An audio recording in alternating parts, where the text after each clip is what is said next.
Fashion উইকে ঐশ্বরিয়ার ঝলক। দৈনিক সংবাদ দিগন্ত পত্রিকার সাথে যুক্ত আমি ফারজানা ইসলাম মধু। প্যারিস ফ্যাশন উইকে বলিউডের প্রখ্যাত অভিনেত্রী ও সাবেক বিশ্বসুন্দরী ঐশ্বরিয়া রায় বচ্চনের ঝলক আবারও ভক্তদের হৃদয় জয় করেছে। 2 বছরেরও বেশি সময় বড় পর্দায় না থাকলেও আন্তর্জাতিক ফ্যাশন মঞ্চে তার জনপ্রিয়তা একটুও কমেনি। লরিয়াল প্যারিসের ব্র্যান্ড অ্যাম্বাসেডর হিসেবে সোমবার তিনি প্যারিস ফ্যাশন উইকের র্যাম্পে হাঁটেন। কালো হীরা জড়ানো কাস্টম শেরওয়ানিতে অসাধারণ রূপে উপস্থিত হয়ে সবাইকে মুগ্ধ করেন তিনি। এই পোশাকের ডিজাইন করেছেন ভারতের খ্যাতনামা ফ্যাশন ডিজাইনার মানিশ মালহোত্রা।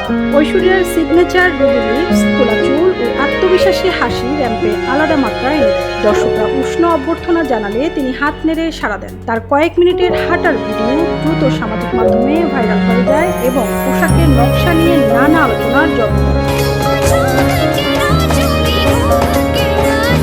মানিশ মালহোত্রা জানান, এই শেরওয়ানির বিশেষ নকশা আধুনিক রাজকীয়তার প্রতীক। শুধু ফ্যাশন নয়, ঐশ্বরিয়ার মানবিক দিকটিও আলোচনা আসে। এক ভক্তকে চোখের পানি মুছে সান্ত্বনা দেওয়ার মুহূর্ত ভাইরাল হয়।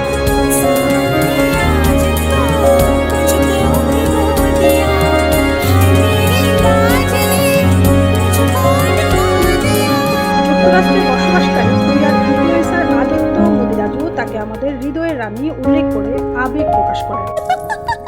ব্রিটিশ সুপার মডেল কারা ডেলিভিন ও অভিনেত্রী সিমন অ্যাশলির সঙ্গে ঐশ্বরিয়ার আন্তরিকতা আলোচনায় জায়গা করে দেয়। প্যারিস ফ্যাশন উইকে তার উপস্থিতি যেন আবারও প্রমাণ করল